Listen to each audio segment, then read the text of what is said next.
अभी तक आपने हमारी जो पहली रिपोर्ट निकली उसमें ये देखा कि एक एग्रीकल्चर कॉलेज में क्या क्या फैसिलिटीज होनी चाहिए, कितने लैब होने चाहिए, कितना कृषि प्रक्षेप होना चाहिए, इंस्ट्रक्शनल यूनिट क्या क्या होनी चाहिए। अभी कुछ दिनों पहले 6 मार्च को हमारे प्रदेश के मुखिया डॉक्टर मोहन यादव ने ये घोषणा की है कि अब एग्रीकल्चर के जो छात्र हैं उनको अब भटकना नहीं पड़ेगा, दूसरे राज्यों में नहीं जाना पड़ेगा। जो हमारे सामान्य विश्वविद्यालय हैं उन्हीं के कॉलेजों में एग्रीकल्चर की पढ़ाई होगी। तो चलिए आज हम देखते हैं कि एग्रीकल्चर के लिए क्या क्या सुविधाएं उपलब्ध कराई गई हैं, बच्चों के लिए क्या क्या चीज़ें मुहैया कराई गई हैं, कितने लैब हैं, कितने हेक्टेयर में ये कॉलेज फैला है। इन्हीं तमाम चीज़ों की जानकारी के लिए आज हम आए हैं TRS कॉलेज। तो चलिए देखते हैं।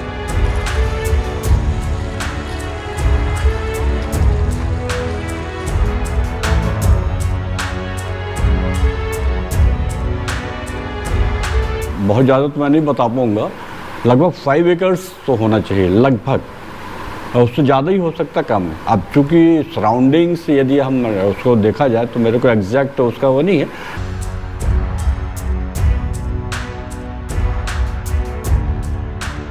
अलॉटमेंट का सवाल है तो एग्रीकल्चर में 120 सीट अलॉट हैं, उसमें 36 आज की डेट तक एडमिशन हो चुका है। अभी इनिशियल स्टेज है, अभी हमने मैंने हायर एजुकेशन के द्वारा फर्स्ट सेम से स्टार्ट किया जा रहा है।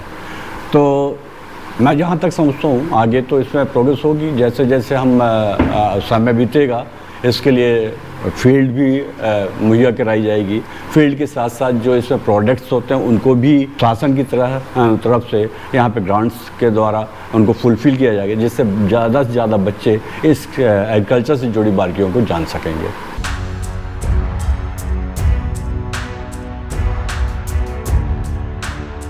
सामान्य तौर पे जो हमारे हायर एजुकेशन में जो कॉलेजेस में हैं, बॉटनी होता है।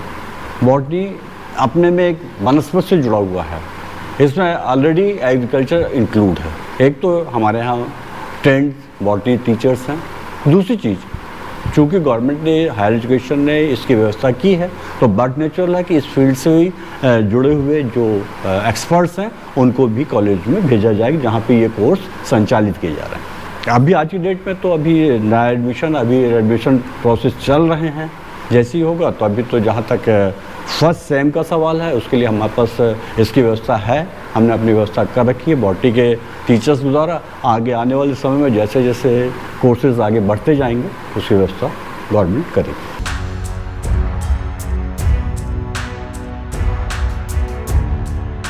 तो यहाँ पे जो भी एडमिशन्स हो रहे हैं अकॉर्डिंग मेरिट्स हो रहे हैं।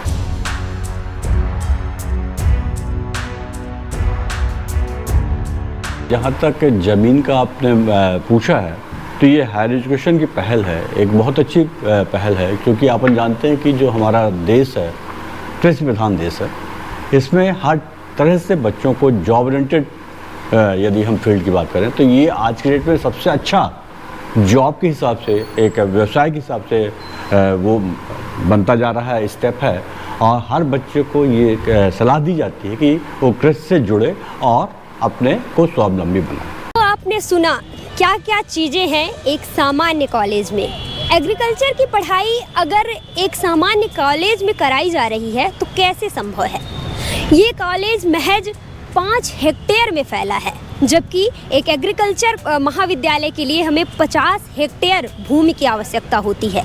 लैब के तौर पर अगर हम बात करें तो यहाँ लैब अभी जो बायोलॉजी के लिए लैब उपस्थित किए गए थे उन्हीं में BSc एग्रीकल्चर की भी पढ़ाई होगी। तो और उसके साथ साथ जो एग्रीकल्चर के लैब है वो भी अभी यहाँ उपलब्ध नहीं कराए गए हैं। साथ ही टीचर जो हैं वो जो अन्य सब्जेक्ट के टीचर हैं वही इसकी भी पढ़ाई कराएंगे। सबसे बड़ी बात कि एक BSc एग्रीकल्चर या तो एग्रीकल्चर के कोर्स के लिए जो एडमिशन होता है उसके एडमिशन के लिए PAT क्वालिफाइड स्टूडेंट ही एग्रीकल्चर की पढ़ाई कर पाते हैं, लेकिन यहाँ ये भी नहीं है।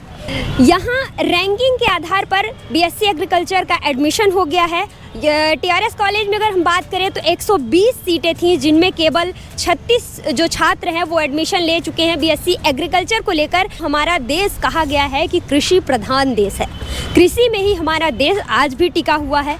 तो कृषि को लेकर जो नई नई तकनीकें आती हैं, पद्धति होती है, वो तमाम चीज़ें एक एग्रीकल्चर का स्टूडेंट ही उपलब्ध करवाता है। अगर वो रिसर्च नहीं करेगा, लैब में नहीं जाएगा, प्रैक्टिकल नहीं करेगा, इंस्ट्रक्शनल यूनिट का यूज नहीं करेगा, तो कैसे वो देश के लिए समाज के लिए एक अच्छा काम कर पाएगा, कैसे वो एक उत्तम क्वालिटी का बीज उत्पन्न कर पाएगा। ये तमाम चीज़ें एक सामान्य कॉलेज में अगर नहीं है तो कैसे बीएससी एग्रीकल्चर जैसे कोर्स की पढ़ाई बच्चे कर पाएंगे। इन्हीं तमाम सवालों के जवाब हम जानेंगे जनप्रतिनिधियों से। आखिर क्या है, कैसे युवाओं के साथ ये डिसीजन लिया गया, किस आधार पे लिया गया, क्या इसके निष्कर्ष निकलेंगे, इन्हीं तमाम चीज़ों की जानकारी के लिए हम जनप्रतिनिधियों से सवाल करेंगे।